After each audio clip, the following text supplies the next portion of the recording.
أعوذ بالله من الشيطان الرجيم بسم الله الرحمن الرحيم الحمد لله رب العالمين الصلاة والسلام على أشرف الأنبياء والمرسلين وعلى آله وصحبه وسلم أما بعد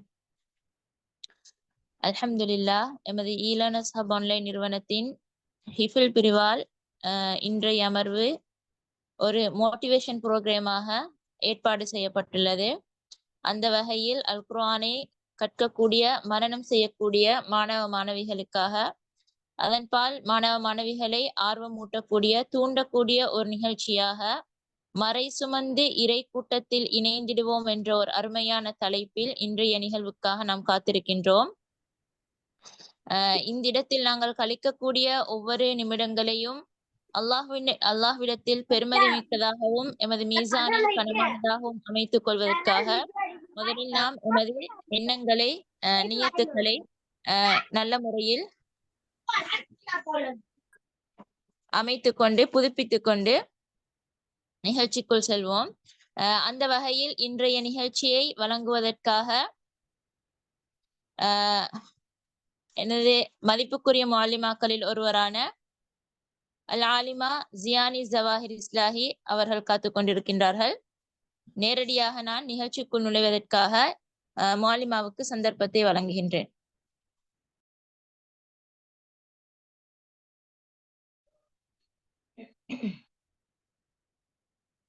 Bismillahirrahmanirrahim. Alhamdulillahi Rabbil Alamin. Assalatu wassalamu ala Rasulillah Muhammad ibn Abdillah wa ala alihi wa sahbihi wa sallam. Amma ba'd. Rabbi shrah li sadri wa yassir li amri wahlul uqdatam min lisani yafqahu qawli. Rabbana atina fid dunya hasana wa fil akhirati hasanatan wa qina adhaban nar. Allahumma ati nafsi taqwaha wa zakkiha anta khairu man zakkaha anta waliyuha wa maulaha. அன்பின் இஸ்லாமிய உறவுகள் அனைவருக்கும் அஸ்ஸலாமு அலைக்கும் வரஹ்மத்துல்லாஹி வபரகாத்துஹு. அல்ஹம்துலில்லாஹ், அல்லாஹு தாலாவையும் ரசூல் ஸல்லல்லாஹு அலைஹி வஸல்லம் அவர்களையும் ஞாபகப்படுத்தக்கூடிய ஒரு புனிதமான ஒரு அமர்வில் நாங்கள் அனைவரும் அமர்ந்திருக்கின்றோம்.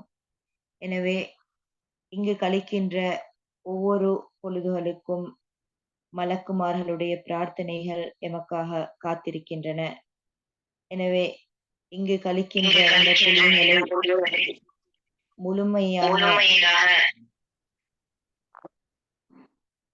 முழுமையாக அல்லாஹுக்காக என்று எண்ணத்தோடு கழித்துக் கொள்வோம்.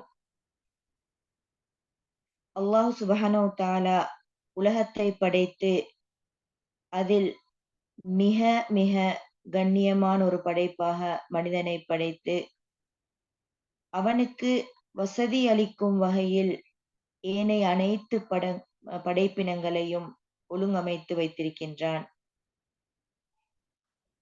அவ்வாறாக படைக்கப்பட்ட மனிதனுக்கு அவனுக்கு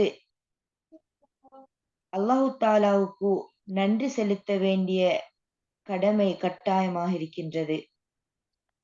உண்மையில் அந்த வகையில் நாங்கள் அனைவரும் அல்லாஹுக்கு அதிகம் அதிகம் நன்றி செலுத்த வேண்டிய கடமைப்பாட்டுடன் இருக்கின்றோம். அல்ஹம்துலில்லாஹ், அல்ஹம்துலில்லாஹ், அல்ஹம்துலில்லாஹ். அல்லாஹு தாலா எங்களுக்கு வழங்கியுள்ள அருட்கொடைகள் ஏராளம்.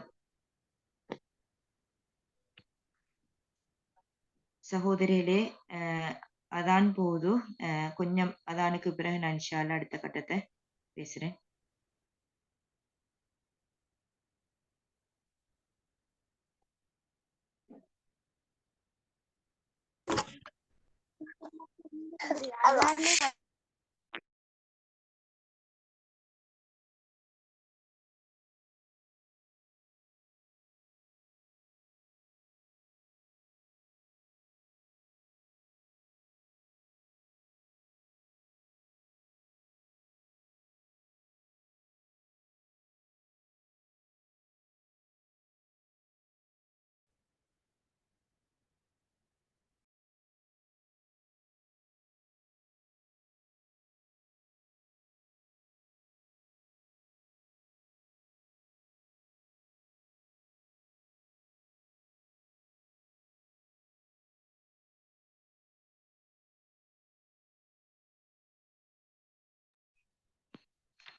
அஸ்ஸலாமு அலைக்கும் வரஹ்மத்துல்லாஹி வபரகாத்துஹு.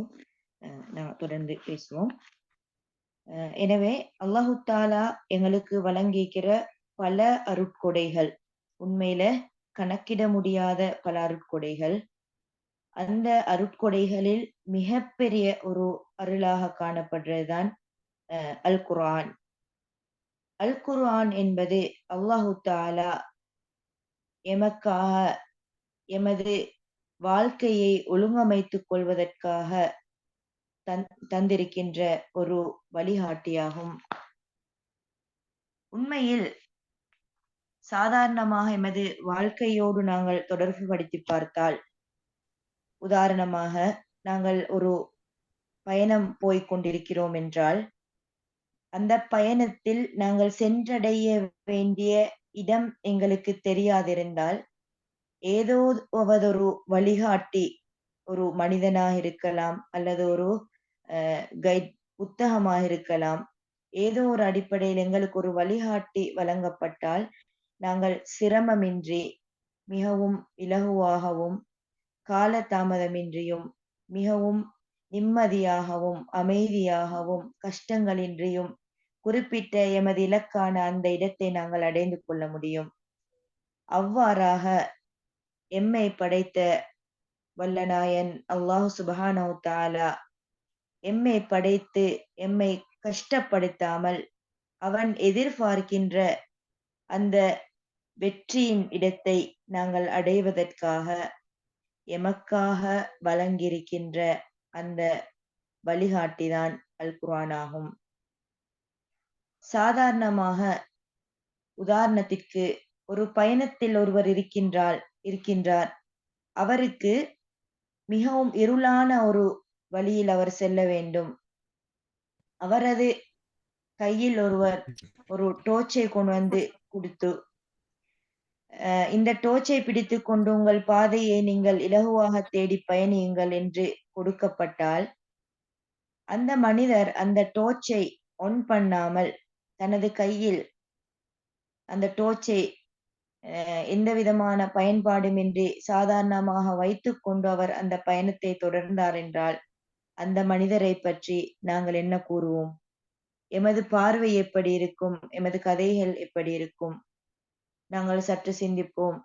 உண்மையில் அல்லாஹு தாலா எமக்காக அல்லாஹு தாலா வழங்கியிருக்கின்ற அந்த டோர்ச், அதாவது அந்த வழிகாட்டி எமது கைகளில் எல்லாம் எமது வீடுகளில் எல்லாம் நிறைந்து காணப்படுகின்றது. எமது வீடுகளில் ஒவ்வொருவருக்கும் ஒவ்வொரு குர்ஆன் என்ற விதம் முஸ்ஹஃப்கள், அதாவது குர்ஆன் புத்தகமாக எமது வீடுகளில் பல இருக்கின்றன. ஆனால் அல்லாஹு தாலா எதிர்பார்க்கின்ற வகையில் அந்த குர்ஆன் பயன்படுத்தப்படுவதென்பது மிகவும் குறைவாகவே இருக்கின்றது. எனவே அந்த வழியில் செல்கின்ற அந்த மனிதன் அந்த டோர்ச்சை ஆன் பண்ணாமல் போனால் அவரை நாங்கள் எப்படி பார்ப்போம்? இதே நிலைதான் அல்லாஹு தாலாவின் பார்வையில் இவ்வாறு குர்ஆனை பயன்படுத்தாமல் தமது வாழ்க்கையை கொண்டு செல்கின்ற மனிதர்கள் இருக்கின்றார்கள். அல்லாஹு தாலா அப்படியான கூட்டத்திலிருந்து எங்களை பாதுகாக்க வேண்டும். உண்மையில் எமது கைகளில் தரப்பட்ட அந்த டோர்ச்சை ஆன் பண்ண வேணும். டோர்ச் என்பது நான் இங்கு சொல்வது உதாரணத்திற்காக அல் குர்ஆன். அந்த அல் குர்ஆனை நாங்கள் எடுத்து அது எம்மிடம் என்ன நோக்கத்திற்காக அனுப்பப்பட்டதோ அந்த வகையில் நாங்கள் அதனை பயன்படுத்தி எமது இலக்கை அடைய வேண்டும். அல் குர்ஆனிடம் நாங்கள் எவ்வாறு நடந்து கொள்ள வேண்டும் என்று சில படித்தரங்களில் அல்லாஹு தாலா எங்களை எதிர்பார்க்கின்றான். முதலாவதாக அல் குர்ஆனை நாங்கள் ஓதுதல் என்ற கட்டத்தை அடைய வேண்டும். குர்ஆனை நாங்கள் தினமும் ஓதுபவர்களாக, அதிகம் ஓதுபவர்களாக, அழகான முறையில் ஓதுபவர்களாக மாற வேண்டும். அடுத்த கட்டம், அல் குர்ஆனில் சில பகுதிகளையாவது அல்லது எம்மால் முடியுமான அளவு அதிகமாக அல்லது முழுமையாக குர்ஆனை மனனமிடுவதற்கு முயற்சித்தல். அல் குர்ஆனை ஓதுதல் மனனமிடுதலோடு மட்டும் நாங்கள் நிறுத்திக் கொள்ளாமல் அது என்ன சொல்கின்றது, எமது வழிகாட்டி நூல் எமக்கு எதனை வழிகாட்டுகின்றது என்பதை நாங்கள் படித்து விளங்கி நடைமுறைப்படுத்துவதும் மிக முக்கியமான ஒரு கட்டமே. இருந்தாலும் அவற்றை விட்டுவிட்டு நான் இன்று அடிப்படையாக, அதாவது இங்கு அதிகமாக மாணவ மாணவிகள் குர்ஆனை ஓதுகின்ற, மனனவிடுகின்ற அதிகமான மாணவ மாணவிகள் இருப்பதால் அதனை பற்றி நான் ஓரளவு ஆழமாக பேசலாம் என நினைக்கிறேன்.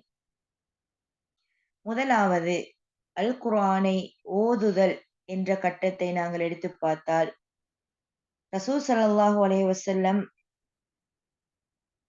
ஒருமுறை இவ்வாறாக கூறினார்கள், இக்ரஉல் குர்ஆன ஃபஇன்னஹு யஅதி யௌமல் கியாமா ஷஃபீஅன் லிஅஸ்ஹாபிஹி. அதாவது எங்களுக்கு தெரியும், அல் குர்ஆனை ஓதுவது என்பது அல்லாஹு தஆலா எம்மிடம் எதிர்பார்த்த ஒரு விடயமாகும். எனவே ரசூல் ஸல்லல்லாஹு அலைஹி வஸல்லம் கூறினார்கள், அல் குர்ஆனை ஓதுங்கள், அதனை ஓதுபவர்களுக்கு மறுமையில் அது பரிந்துரையாக அமையும். அது பரிந்து பேசுவதற்கு அந்த அல் குர்ஆன் முன்வரும். உண்மையில் மறுமை என்பது மிகவும் பயங்கரமான ஒரு கட்டம். அதில் நன்மை செய்தவர்களும் தீமை செய்தவர்களும் வெவ்வேறாக பிரிக்கப்படுவார்கள். நன்மை செய்தவர்கள் தமது முடிவின் பால், சொர்க்கத்தின் பால் செல்வார்கள். தீமை செய்தவர்கள், அதிகமான தீமைகளுடையவர்கள், நரகம் என்ற அவர்களின் முடிவின் பால் செல்வார்கள். இவ்வாறு இருக்கின்ற போது அல் குர்ஆனானது அதனை ஓதியவர்களுக்கு நன்மையை கொடுக்குமாறும், அவர்களுக்கு ஓதியதற்கு பூரணமான கூலியை வழங்குமாறும் அல்லாஹு தஆலாவிடம் ஓதியவர்களுக்காக மன்றாடி பரிந்துரை செய்யும். எனவே எந்த பரிந்துரைகளும் இல்லாத அப்படியான ஒரு இக்கட்டான ஒரு நிலையில் எமக்காக ஒருவர் பரிந்துரை செய்வதென்றால், நாங்கள் இப்போதே அவரை நாங்கள் சம்பாதித்துக் கொள்வோம். அவ்வாறேதான் அல் குர்ஆனை நாங்கள் அதிகம் ஓதுவதன் மூலம் எமக்காக நாங்கள் பரிந்துரை செய்வதற்கான ஒரு இடத்தை பெற்றுக்கொள்வோம். எனவே அல் குர்ஆனை அதிகமாக ஓதும் போது எமக்குள் இந்த உணர்வு ஏற்பட வேண்டும், மறுமை என்ற அந்த பயங்கரமான கட்டத்தில் நான் இருக்கும்போது எனக்காக பரிந்துரை செய்கின்ற ஒரு விடயத்தை நான் எடுத்துக் கொண்டிருக்கின்றேன். எனவே அந்த உணர்வை நாங்கள் ஏற்படுத்தும் போது எங்களுக்கு இன்னும் அதிகமாக அல் குர்ஆனை ஓத வேண்டும் என்ற ஒரு ஆசை வரும். குர்ஆனை ஓதும் போது நாங்கள் எவ்வாறாக நன்மைகளை சம்பாதித்துக் கொள்ளலாம் என்பதற்கு ஒரு ஹதீஸை ரசூல் ஸல்லல்லாஹு அலைஹி வஸல்லம் அவர்கள் எங்களுக்கு எடுத்துரைத்திருக்கிறார்கள். மன் கரஅ ஹர்ஃபன் மின் கிதாபில்லாஹி ஃபலஹு ஹஸனா என்ற தொடர்ந்து வருகின்ற அந்த ஹதீஸில், யார் அல்லாஹ்வின் வேதத்திலிருந்து ஓர் எழுத்தை ஓதுகிறாரோ அவருக்கு நன்மை இருக்கின்றது. யார் ஒரு எழுத்தை, உண்மையில் எங்களுக்கு தெரியும் அல் குர்ஆனை ஓதும் போது அதில் நாங்கள் ஒரு வரியை ஓதினால் எத்தனை எழுத்துக்கள் வரும்?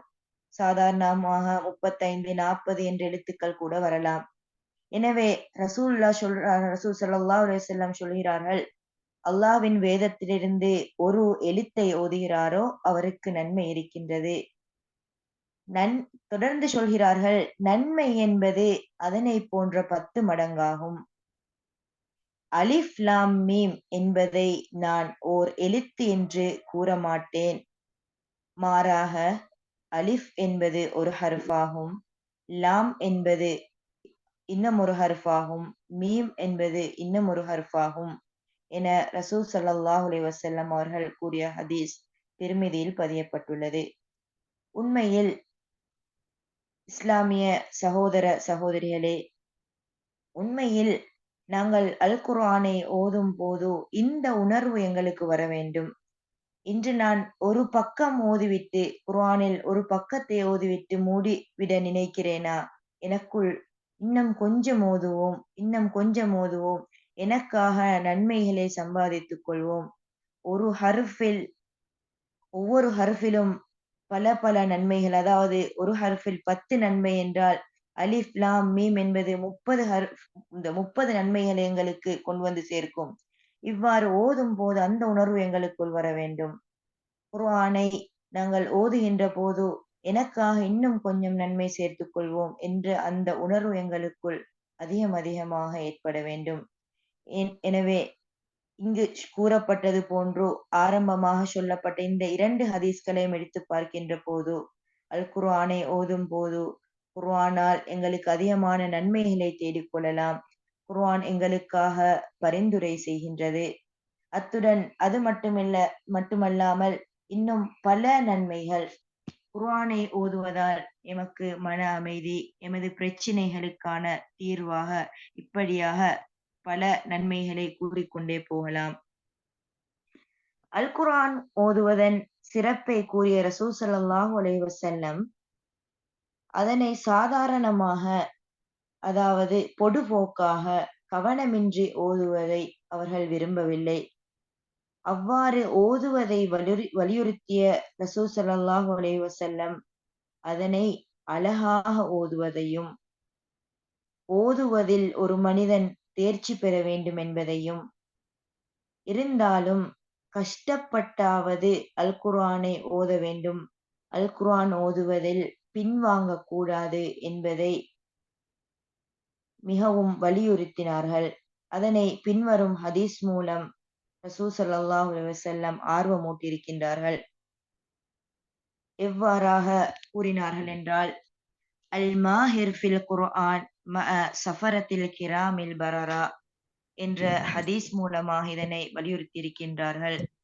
உண்மையில் யார் அல் குர்ஆனை ஓதுவதில் தேர்ச்சி பெறுகின்றாரோ, தேர்ச்சி பெற்று ஓதுகின்றாரோ, அரபு மொழியில் அல் மாஹிர் என்பது ஒரு விடயத்தில் தேர்ச்சி நிலையை அடைவதாகும். எனவே அல் மாஹிர் ஃபில் குர்ஆன் என்று ரசூல் ஸல்லல்லாஹு அலைஹி வஸல்லம் கூறியிருக்கிறார்கள். குர்ஆன் ஓதுவதில் தேர்ச்சி பெற்று இருப்பவர், நல்ல முறையில் குர்ஆனை ஓதுபவர், அவர் யாருடன் இருப்பார் என்றால் மஅ ஸஃபரத்தில் கிராமில் பரரா, அவர் சங்கை மிக்க வானவர்களுடன் இருப்பார். உண்மையில் அல்லாஹு தஆலாவிடத்தில் மிகவும் கண்ணியமாக, மிகவும் அல்லாஹு தஆலாவுக்கு நெருக்கமாக, அல்லாஹு தஆலாவுக்கு மாறு செய்யாமல், அல்லாஹுக்கு முற்றிலும் அடிபணிந்து இருக்கக்கூடிய இந்த மலக்குமார்களோடு, வானவர்களோடு இருக்கின்ற பாக்கியம் கிடைக்குமாக இருந்தால் அது மிகவும் ஒரு சிறந்த பாக்கியம். எனவே குர்ஆனை தேர்ச்சியுடன், அதாவது குர்ஆனில் மிகவும் நல்ல முறையில் ஓதுகின்ற ஒரு மனிதருக்கு அப்படியான ஒரு பாக்கியத்தை ரசூல் ஸல்லல்லாஹு அலைஹி வஸல்லம் வாக்களித்திருக்கின்றார்கள். தொடர்ந்தும் அவ்வாறு தான் தேர்ச்சி பெற்று ஓத வேண்டும் என்று முயற்சித்தாலும் தன்னால் தான் ஓத கஷ்டப்படுகிறேன் என்ற உணர்வோடு தான் கஷ்டத்தையும் மறந்து கஷ்டத்தோடு மிகவும் முயற்சித்து ஓதுகின்ற ஒரு மனிதரை பற்றி ரசூல் ஸல்லல்லாஹு அலைஹி வஸல்லம் அந்த ஹதீஸின் தொடரில் எவ்வாறு கூறுகிறார்கள் என்றால், யார் ஓத கஷ்டப்பட்டும் முயற்சித்து ஓதுகின்றாரோ அவருக்கு 2 கூலிகள் இருக்கின்றன. இந்த ஹதீஸ் புகாரி, முஸ்லிமில் பதியப்பட்டிருக்கின்றது. எனவே நாங்கள் அல் குர்ஆனை அழகான முறையில் ஓதுவதற்கும், அதனுடைய தஜ்வீத், மஹ்ரஜ் போன்ற சட்டங்களை பேணி மிகவும் ஒழுங்கான முறையில் ஓதுவதற்கு முயற்சிக்க வேண்டும். அவ்வாறு எங்களால் முடியாது போகின்ற போது, சில இடங்களில் நாங்கள் தவறுகள் விட்டு கஷ்டப்பட்டு ஓதுகின்ற போது, என்னால் முடியாது, இதன் பின்னால் என்னால் ஓத முடியாது என்று பின்வாங்கி இருந்து விடாமல் நாங்கள் முயற்சிக்கின்ற போது உண்மையில் அல்லாஹு தஆலா கைவிட மாட்டான். அல்லாஹு தஆலா அவர் முயற்சிப்பதற்கும் சேர்த்து 2 கூலிகளை வழங்குகின்றான். அல்லாஹு தஆலா ரஹீம், அல்லாஹு தஆலா ரஹ்மான். எனவே நாங்கள் முயற்சிக்கின்ற அந்த உணர்வை அல்லாஹு தஆலா அறிந்தவன். எனவே முயற்சிப்பதற்கு கூலி அல்லாஹு தஆலாவிடம் இருக்கின்றது. எனவே அல் குர்ஆனை நாங்கள் சரியான முறையில் ஓதுவதற்கு முயற்சிக்க வேண்டும். இது பற்றி இன்னும் ஒரு ஹதீஸில் ரசூல் ஸல்லல்லாஹு அலைஹி வஸல்லம் அவர்கள் ஞாபகப்படுத்தும் போது, அல் குர்ஆனை சரியான முறையில் ஓதி அதன்படி நடந்தவரிடம் மறுமையில் இவ்வாறு கூறப்படும், உலகில் எவ்வாறு நீர் நிறுத்தி நிறுத்தி ஓதினீரோ அப்படியே ஓதுவீராக எனக் கூறப்படும். அப்போது அவர் தான் உலகில் எவ்வாறு அழகான முறையில் ஓதினாரோ அவ்வாறே நிறுத்தி நிறுத்தி அழகான முறையில் ஓதிக்கொண்டு போவார். அவர் கடைசியாக ஓதி நிறுத்தும் இடம்தான் சுவர்க்கத்தில் அவர் பெறும் அந்தஸ்தாகும் என ரசூல் ஸல்லல்லாஹு அலைஹி வஸல்லம் கூறியிருக்கிறார்கள். உண்மையில் எங்களை பொறுத்தவரையில் நாங்கள் உலகத்தில் பல விதமான விடயங்களுக்கு முயற்சிக்கின்றோம். உதாரணமாக, இங்கு பாடசாலை மாணவர்கள் இருந்தால் உங்களுக்கு இவ்வாறாக கற்பனை பண்ணி பார்க்கலாம். பாடசாலையில் நடக்கின்ற பாடங்களில் நான் ஓரளவு தேர்ச்சி அடைய வேண்டும். உதாரணமாக OL, AL என்ற கட்டங்களை அடையும் போதோ அல்லது ஸ்காலர்ஷிப் இப்படியான கட்டங்களை அடையும் போதோ அந்த குறிப்பிட்ட இடங்களில் அந்த குறிப்பிட்ட பரீட்சைகளில் நான் பெரியொரு தேர்ச்சி அடைய வேண்டும். சமூகத்திற்கு நான் நல்ல ஒரு ரிசல்ட்ஸ் எடுத்து காட்ட வேண்டும். பெற்றோருக்கும் பாடசாலைக்கும் நல்ல ஒரு முடிவு எடுத்து காட்ட வேண்டும் என்று எம்மாலான அனைத்து முயற்சிகளையும் செய்வோம். எவ்வளவு முயற்சிக்கின்றோம் என்றால் எமது நேரம், எமது உடல், எமது அனைத்து வகையான முயற்சிகளையும், எமது பணம் அனைத்து வகையான முயற்சிகளையும் அதுக்காக செலவழிப்போம். அல்லாஹ்வின் கலாமான அல் குர்ஆனை கற்பதால், அதனை அழகான முறையில் ஓதுவதால், அதில் தேர்ச்சி பெறுவதால் எமக்கிருக்கின்ற முடிவுகளை நாங்கள் நினைத்துப் பார்க்கும்போது, அதற்கு நாங்கள் எந்த அளவு முயற்சி எடுக்கின்றோம், எந்த அளவு எமது உடல் ரீதியாகவும், பண ரீதியாகவும் நாங்கள் அதற்காக செலவழிக்கின்றோம். சங்கை மிக்க வானவர்களோடு இருக்கும் பாக்கியம் கிடைப்பதென்றால் அது மிகப்பெரிய பாக்கியம். எனவே அதனை நாங்கள் அடைந்து கொள்ள எந்த அளவுக்கு முயற்சிக்கின்றோம் என்பதை கற்பனை பண்ணி பார்க்க வேண்டும். இங்கு இங்கு கலந்து கொண்டிருக்கின்ற மாணவ மாணவிகளின் பெற்றோர்கள் இருந்தால் உங்களுக்காக சின்னொரு ஞாபகமூட்டல். அதாவது எமது பிள்ளைகளை உலக விடயங்களில் தரமிக்கவர்களாக மாற்றுவதற்கு எம்மால் எத்தனை முயற்சிகளை நாங்கள் செய்கின்றோம். அல்லாஹ்வின் கலாமான அல் குர்ஆனை அழகான முறையில் ஓதுவதற்கும், அதில் தேவையான பகுதிகளை அல்லது முழுமையாக மனனம் செய்வதற்கும், அதில் கூறப்பட்டுள்ள விடயங்களை எனது பிள்ளை விளங்கி எடுத்து வாழ்க்கையில் நடக்க வேண்டும் என்பதற்கும் நாங்கள் எவ்வாறான முயற்சிகளை கையாண்டு கொண்டிருக்கின்றோம் என்று நாங்கள் ஒவ்வொருவரும் எங்களை சுய விசாரணை, முஹாசபா செய்து பார்க்க வேண்டும். ஏனென்றால் மறுமையில் அல்லாஹ் தஆலா எம்மிடம் விசாரிக்கின்ற போது இந்த விடயங்களை முக்கியமாக விசாரிப்பான். நாங்கள் ஒரு கணித பாடத்தில் அல்லது ஒரு விஞ்ஞான பாடத்தில் தரமான சித்தியை எடுக்கவில்லை என்று அல்லாஹ் தஆலாவிடம் ஒரு நாளும் எங்களுக்கு அதிகமான கேள்வி கணக்குகள் இருக்கப் போவதில்லை.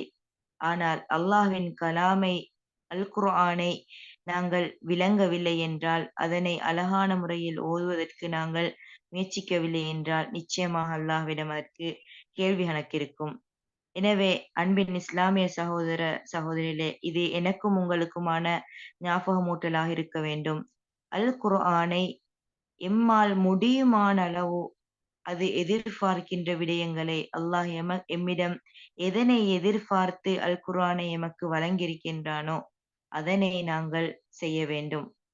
அல் குர்ஆன் எமக்கு எந்த நோக்கத்திற்காக அனுப்பப்பட்டதோ அதனை நாங்கள் நிறைவேற்றியவர்களாக மரணிக்க வேண்டும். எனவே அடுத்த கட்டமாக அல் குர்ஆனை மனனம் செய்வது தொடர்பாக ஒரு சில ஞாபகமூட்டலை வழங்கலாம் என நினைக்கிறேன்.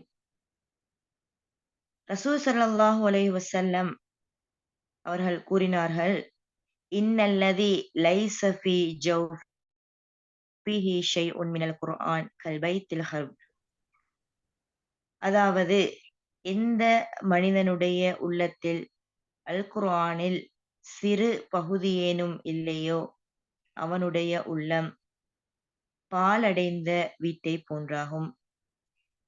நாங்கள் உதாரணத்திற்கு எங்களது கற்பனைக்கு நாங்கள் எடுத்து பார்த்தால், ஒரு பாழடைந்த வீடு நீண்ட காலமாக யாரும் பாவிக்காமல், யாரும் பயன்படுத்தாமல் கைவிடப்பட்ட ஒரு வீடாக இருந்தால் அந்த வீடு எப்படியாக இருக்கும், அந்த வீட்டுக்குள் என்னவெல்லாம் இருக்கும், அந்த வீட்டைச் சூழ என்னவெல்லாம் இருக்கும், அந்த வீட்டை எப்படி மனிதர்கள் பார்ப்பார்கள் என்ற நிலையை நாங்கள் கற்பனை செய்து பார்த்தால், தேவையற்ற அனைத்து விதமான விஷ ஜந்துக்களும், மிகவும் நெருங்க முடியாத அளவுக்கு பயங்கரமான விடயங்களும் அந்த வீட்டுக்குள், அந்த வீட்டைச் சுற்றி இருக்கலாம்.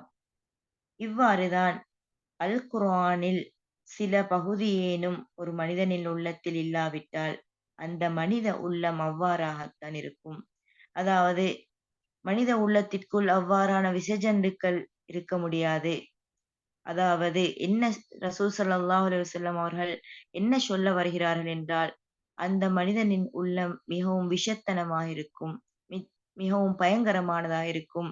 அந்த உள்ளத்தில் நன்மையை நாடிய எந்த விடயங்களும் இருக்காது. அடுத்தவனுக்கு தீமை செய்ய வேண்டும் என்ற அனைத்தும் தான் அதற்குள் இருக்கும். எனவே அவ்வாறான ஒரு நிலையிலிருந்து எம்மை நாங்கள் எமது உள்ளங்களை பாதுகாக்க வேண்டும். ரசூல் ஸல்லல்லாஹு அலைஹி வஸல்லம் அவர்கள் அல் குர்ஆனை சுமந்த மனிதர்களை சமூகத்தில் ஏனையவர்களை விட முற்படுத்தி இருக்கின்றார்கள். அவர்களை ஏனையவர்களை விட சங்கையுடன் பார்த்திருக்கின்றார்கள்.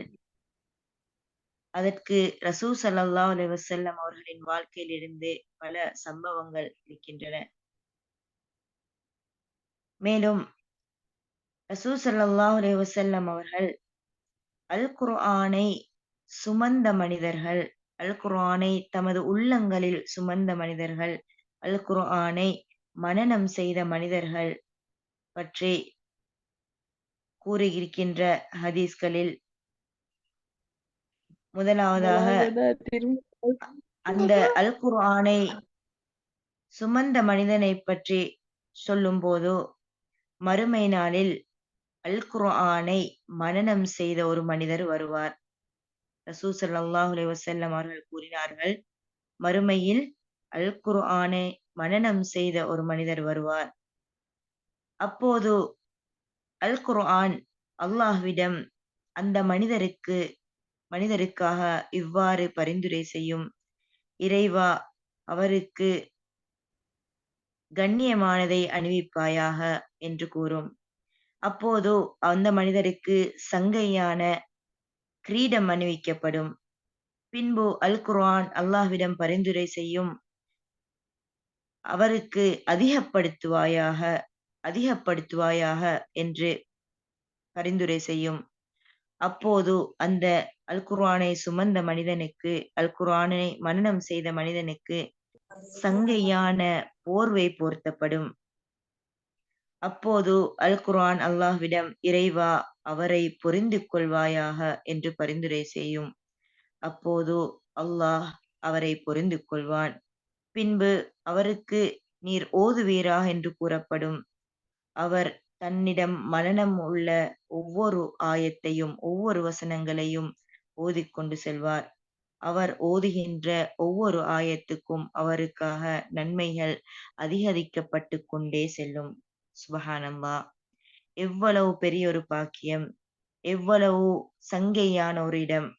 அல்லாஹ்விடம் ஒரு கிரீடம் அணிவிக்கப்படுவதாக இருந்தால், அல்லாஹ்விடமிருந்து ஒரு சங்கையான ஒரு போர்வை போர்த்தப்படுவதென்றால், அது எல்லோருக்கும் கிடைக்கக்கூடிய ஒன்றல்ல.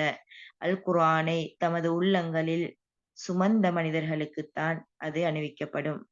உண்மையில் சகோதர சகோதரிகளே, அல் குர்ஆனை தமது உள்ளங்களில் அனைத்து மனிதர்களாலும் சுமக்க முடியாது. ஆனால் அல் குர்ஆனை சுமந்த மனிதர்கள் எல்லாரும் உண்மையில் அவர்களிடம் கெட்ட விஷயங்கள் அனைத்தும் பின்வாங்கிக் கொண்டிருக்கும். குர்ஆனை உண்மையாக சுமந்த மனிதர்களிடத்தில் தீமையான விஷயங்கள் நெருங்கப் பயப்படும். எங்களிடம் தீமையான விஷயங்கள் அதிகரிக்கிறதென்றால், நாங்கள் எங்களை ஒரு முறை முஹாசபா செய்ய வேண்டும். நாங்கள் சுமந்திருக்கின்ற குர்ஆன் வசனங்கள் எமக்கு ஒழுங்காக ஞாபகம் இருக்கின்றதா? அல் குர்ஆனை சரியான முறையில் நான் சுமந்திருக்கின்றேனா என்று நாங்கள் ஞாபகப்படுத்த வேண்டும். இங்கு நான் நினைக்கின்றேன், அல் குர்ஆனை சுமந்திருக்கின்ற ஹாஃபில்கள் இருப்பீர்கள். நீங்கள் உங்களது உள்ளங்களில் அல் குர்ஆனை சுமந்தவர்களாக இருக்கின்ற போது நீங்கள் உங்களை அடிக்கடி விசாரித்துக் கொள்ள வேண்டும். எனது குர்ஆன், நான் சுமந்த குர்ஆன் சரியான முறையில் எனது உள்ளத்தில் இருக்கின்றதா? நான் பாவங்கள் செய்ய துணிகின்ற போது, எனக்குள் பாவங்கள் செய்யும் உணர்வு வருகின்ற போது, நான் நினைக்க வேண்டும், என்னிடமிருந்து அல் குர்ஆன் விடுபட்டு போகப் போகின்றது. அல் குர்ஆன் என்னை விட்டு தூரமாகப் போகின்றது என்ற உணர்வு, என்ற பயம், என்ற பயங்கரம் உங்கள் உள்ளங்களில் வர வேண்டும். உண்மையில் அல் குர்ஆனை சுமந்த மனிதர்களுக்கு இவ்வாறான கிரீடம் அணிவிக்கப்படுவது மட்டுமன்றி, அவ்வாறாக அல் குர்ஆனை மனனம் செய்ய வேண்டுமென்ற அந்த உணர்வை தமது பிள்ளைகளுக்கு ஊட்டி வளர்த்த பெற்றோருக்கும் அல்லாஹ் தஆலா கண்ணியத்தை வழங்கியிருக்கின்றான். அதாவது, யார் அல் குர்ஆனை கற்று அதன்படி தானும் அமல் செய்து பிறருக்கும் கற்றுக் கொடுக்கிறாரோ, மறுமையில் அவருக்கு ஒளியிலான கிரீடம் அணிவிக்கப்படும். அதன் ஒளி சூரியனின் ஒளியைப் போன்றதாகும் என்று ரசூல் ஸல்லல்லாஹு அலைஹி வஸல்லம் அவர்கள் கூறிவிட்டு, தொடர்ந்தும் அந்த ஹதீஸில் இவ்வாறாக கூறுகின்றார்கள். அவரது பெற்றோர் இருவருக்கும் 2 போர்வைகள் போர்த்தப்படும். அவரது பெற்றோர் இருவருக்கும் 2 போர்வைகள் போர்த்தப்படும். அப்போது பெற்றோர்கள், இந்த போர்வை எதற்காக எமக்கு அணிவிக்கப்படுகின்றது எனக் கேட்பார்கள். அப்போது அல்லாஹ்வின் புறத்திலிருந்து அவர்களுக்கு விடை வரும், உங்கள் இருவரின் பிள்ளை அல் குர்ஆனை பெற்றுக்கொண்டதால், அல் குர்ஆனை கற்று அதன்படி செயற்பட்டதால் உங்களுக்கு இவ்வாறான கண்ணியம் வழங்கப்படுகின்றது என அல்லாஹ்வின் புறத்திலிருந்து பதில் வரும். எனவே சகோதர சகோதரிகளே, அல் குர்ஆனை மனனம் செய்வது மட்டும் இந்த அந்தஸ்தை பெற்றுத் தரமாட்டாது. ரசூல் ஸல்லல்லாஹு அலைஹி வஸல்லம் அவர்களது ஹதீஸில் மிகத் தெளிவாக அவர்கள் இவ்வாறு கூறியிருக்கின்றார்கள், அல் குர்ஆனை கற்று அதன்படி தானும் அமல் செய்து பிறருக்கும் கற்றுக் கொடுப்பவர். எனவே உள்ளங்களில் குர்ஆனிய வசனங்களை மட்டும் சுமந்து இந்த அந்தஸ்தை பெற முடியாது. குர்ஆன் சொல்கின்ற, அல் குர்ஆன் எதனை எங்களுக்கு தெளிவுபடுத்துகின்றதோ அதனை விளங்குகின்ற இடத்தில் நாங்கள் இருக்க வேண்டும். நாங்கள் மட்டும் விளங்கி செயற்படுத்தி போதாது. நாங்கள் விளங்கியிருக்கின்ற, நாங்கள் படித்திருக்கின்ற, நாங்கள் அதிலிருந்து கற்றிருக்கின்ற விடயங்களை ஏனையவர்களுக்கும் கற்றுக் கொடுப்பதால் தான் எங்களுக்கும் எமது பெற்றோருக்கும் மறுமையில் அவ்வாறான ஒரு கண்ணியமான ஒரு நிலைமை கிடைக்கும். எனவே அல் குர்ஆனை நாங்கள் அழகான முறையில் ஓதுவதோடு நிறுத்திக் கொள்ளாமல், அல் குர்ஆனை மனனம் செய்வதோடு மாத்திரம் நிறுத்திக் கொள்ளாமல், அல் குர்ஆன் எதிர்பார்க்கின்ற அதன் அடுத்த கட்ட விடயங்களையும் எமது வாழ்க்கையில் செயற்படுத்த வேண்டும். அப்போதுதான் அல் குர்ஆன் எமக்கு அருளப்பட்ட முழுமையான நோக்கத்தை அடைந்த கூட்டத்தில் நாங்கள் சேரலாம். இவ்வாறாக அல் குர்ஆன் எம்மிடம் எதிர்பார்க்கின்ற விடயங்களை நாங்கள் செய்யும்போது, எமக்கு இம்மையில் மாத்திரமல்ல, இம்மையிலும் மறுமையிலும் பல வகையான நன்மைகள், ஈடேற்றங்கள், வெற்றிகள், அமைதி காத்திருக்கின்றது. உண்மையில் சகோதர சகோதரிகளே, உலக விடயங்களுக்காக நாங்கள் ஒவ்வொரு நாளும் எத்தனை மணித்தியாலங்கள் கழிக்கின்றோம், எத்தனை ரூபாய்களை செலவழிக்கின்றோம். அதனை அல்லாஹுடைய கலாமாகிய அல் குர்ஆனுக்காக, அல் குர்ஆனை சுமப்பதற்காக, அல்லது அல் குர்ஆன் சொல்கின்ற விடயங்களை கற்றுக்கொள்வதற்காக அந்த நேரத்தையும் பணத்தையும் எமது சக்தியையும் செலவழித்தோமாக இருந்தால், இன்ஷா அல்லாஹ், நிச்சயம் அல்லாஹு தஆலா எங்களை கைவிட மாட்டான். முயற்சிப்பவர்களுக்கு நிச்சயம் அல்லாஹு தஆலா ஒரு வழியை காட்டுவான். எனவே அந்த வகையில் அன்பின் இஸ்லாமிய சகோதர சகோதரிகளே, உண்மையில் அல்லாஹு தஆலா எமக்காக எமது வாழ்க்கையை ஒரு தெளிவான வெற்றியான ஒரு பாதையில் அமைத்துக் கொள்வதற்காக வழிகாட்டியிருக்கின்ற எமது கைகளில் தரப்பட்டிருக்கின்ற அந்த நான் ஏற்கனவே உங்களுக்கு உதாரணமாக சொன்னது போன்று அந்த டோர்ச்சை எமது கைகளில் வைத்துக்கொண்டு நாங்கள் முடிவிடத்தை அடைந்து விட்டோமாக இருந்தால் எங்களால் திரும்பி வந்து மீண்டும் அந்த பயணத்தை செல்ல முடியாது. எனவே எமது கைகளில் தரப்பட்டிருக்கின்ற அந்த டோர்ச்சை நாங்கள் ஒன் பண்ணி, அதாவது அந்த அல் குர்ஆன் எம்மிடம் எதிர்பார்க்கின்ற விடயங்களை செய்து அல்லாஹ்வின் முழுமையான திருப்தியை அடைவதோடு ஜன்னாவில் சொர்க்கத்தில் எவ்வாறான பாக்கியங்களை அல் குர்ஆனோடு தொடர்புபடுத்தி அல்லாஹு தஆலா தயார்படுத்தி வைத்திருக்கின்றானோ அவ்வாறான அந்த பாக்கியங்களையும் அடைய வேண்டும்.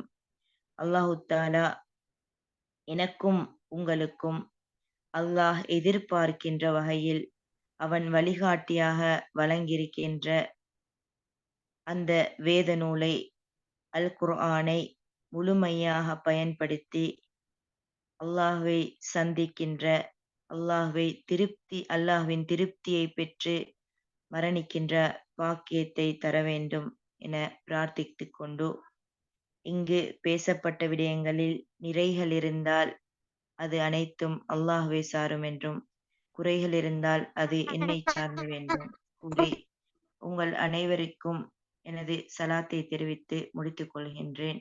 அஸ்ஸலாமு அலைக்கும் வரஹ்மத்துல்லாஹி வபரகாத்துஹு. وآخر دعوتي أن الحمد لله رب العالمين. وعليكم السلام ورحمة الله وبركاته. جزاكم الله خيرا كثيرا في الدارين. இவ்வளவு நேரமாக அல் குர்ஆனின் சிறப்புகள், அதனை மனனமிட்டவர்களுக்கும் மனனமிடக்கூடியவர்களுக்கும் மனனமிட எதிர்பார்ப்பவர்களுக்கும் என எல்லா தரப்பினருக்கும் ஒரு யாபகமூட்டலாக ஒரு ஆர்வத்தை ஈட்டக்கூடியதாக மிகவும் நிதானமான முறையில் அல் குர்ஆனுடைய விடயங்களை எம்மோடு பகிர்ந்து கொண்டு எமக்காக நேரத்தை ஒதுக்கிய எமது மாலிமா ஜியானி ஜவாஹிர் இஸ்லாஹி அவர்களுக்கு எமது நிறுவனத்தின் சார்பாக நன்றிகளை தெரிவித்துக் கொள்கின்றேன். ஜஸாக்குமுல்லாஹு ஹைரா. அதே போன்று இவ்வளவு நேரமாக இந்த நிகழ்ச்சியில் இணைந்து கொண்டு இந்த நிகழ்ச்சியை வெற்றிகரமாக நடாத்தி செல்வதற்கு உதவிய எமது நிறுவனத்தின் மாணவ மாணவிகள் அனைவருக்கும் ஜஸாக்குமுல்லாஹு ஹைரா. நிகழ்ச்சியை நிறைவுக்கு கொண்டு வருவதற்கு முன்னர் எமது ஈலர்னர்ஸ் ஹப் நிறுவனத்தின் ஹிஃபுல் இஸ்லாமிக் யூனிட்டை பத்தின ஒரு சிறு அறிமுகத்தையும் தெளிவையும் தரலாம் என எதிர்பார்க்கின்றேன். ஈலர்னர்ஸ் ஹப் ஆன்லைன் நிறுவனத்தை பொறுத்தவரையில் அது இலங்கை அரசினால் அங்கீகரிக்கப்பட்டு பதிவு செய்யப்பட்ட ஒரு ஆன்லைன் நிறுவனமாகவும் இதன் இஸ்லாமிய கற்கைகள் பிரிவின் பொறுப்பாளராக ஷேக் உஸ்தாத் சாஜுதீன் சஹ்வி ரியாதி ஹஸ்ரத் அவர்கள் கடமையாற்றி கொண்டிருக்கின்றார்கள். ஈலர்னர்ஸ் ஹப்பை பொறுத்தவரையில் ஆரம்பத்தில் கூகுள் கிளாஸ் ரூம் அமைப்பில் அதன் வகுப்புகள் காணப்பட்டது. அதன் பின்னர் அது LMS ஊடாக தனது சேவைகளை வழங்கி கொண்டிருந்தது. அல்ஹம்துலில்லாஹ் தற்போது அது ஒரு எப் மூலமாக, ஒரு ஈலர்னர்ஸ் ஹப் என்ற ஒரு எப் மூலமாக தனது சேவைகளை தமது மாணவ மாணவிகளுக்கு வழங்கி கொண்டிருக்கின்றது. இஸ்லாமிக் யூனிட்டியை பொறுத்தவரையில் 2021 வருடம் ஆரம்பிக்கப்பட்டது. அதே போன்று ஹிஃபுல் யூனிட்டியை பொறுத்தவரையில் 2023 வருடம் ஆரம்பிக்கப்பட்டு வெற்றிகரமாக நடாத்தி செல்லப்பட்டு கொண்டிருக்கின்றது. எமது நிறுவனத்தில் 17 நாடுகளை கொண்ட மாணவ மாணவிகள் தமது கற்கைகளை தொடர்ந்து கொண்டிருக்கின்றார்கள். இஸ்லாமிக் யூனிட்டியை பொறுத்தவரையில் பல வகுப்புகள் அதிலே நடத்தப்படுகின்றன. முக்கியமாக சென்னை பல்கலைக்கழகத்தினுடன் இணைந்து அஃதலுல் உலமா என்ற ஒரு கற்கை நெறியை நடத்துகின்றோம். அதே போன்று ஆண்கள், பெண்கள் மற்றும் சிறுவர்கள், வயது வந்தவர்கள் என அனைவருக்கும் வெவ்வேறாக தஜ்வீதுடைய வகுப்புகள் மற்றும் சிறுவர்களுக்கான அல் குர்ஆனுடைய வகுப்பு, அதே போன்று ஹிஃபுல் வகுப்புகளும் நடத்தப்படுகின்றது. அதையும் தாண்டி அல் குர்ஆனை மனனம் செய்தவர்களுக்கான தௌரா கிளாஸஸ் நடந்து கொண்டிருக்கின்றது. அதையும் தாண்டி குர்ஆனை முழுமையான அழகான முறையில் தௌரா முடித்தவர்களுக்கான அல் குர்ஆன் இஜாசா வகுப்புகளும் கூட அல்ஹம்துலில்லாஹ் எமது நிறுவனத்தில் நடத்தப்பட்டு கொண்டிருக்கின்றது. அதே போன்று basic Arabic, spoken in Arabic, diploma in Arabic போன்ற கற்கைகளும் எமது நிறுவனத்தில் காணப்படுகின்றது. அதையும் போன்று ஈழன சபின் அடுத்த பகுதியை பொறுத்தவரையில் அது பல மொழி ரீதியான சிங்களம் மொழி, ஆங்கில மொழி, அதே போன்று ஜப்பானிய மொழி, கொரியன் மொழி போன்ற மொழி ரீதியான கற்கை நெறிகளையும் வழங்கி கொண்டிருக்கின்றது. அதே போன்று முக்கியமாக பேராதனை பல்கலைக்கழகத்தின் வெளிவாரி பட்டப்படிப்புக்கான அனைத்து விதமான கற்கை நெறிகளும் எமது நிறுவனத்தால் நடாத்தப்பட்டு கொண்டிருக்கின்றது. எனவே மேலதிக தகவல்கள் தேவைப்படுபவர்கள் இன்ஷா அல்லாஹ் எமது நிறுவனத்தின் வெப்சைட்டின் ஊடாக www.elearnershub என்ற எமது வெப்சைட்டின் ஊடாக மேலதிக தகவல்களை பெற்றுக்கொள்ளலாம்.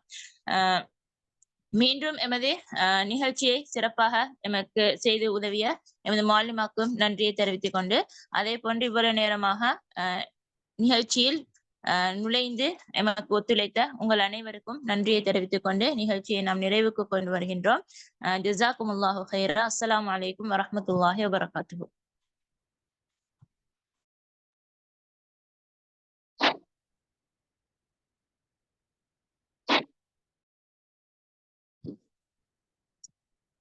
வலைக்கும் அஸ்ஸலாம் வரஹ்மத்துல்லாஹி தஆலா பரகாத்துஹு.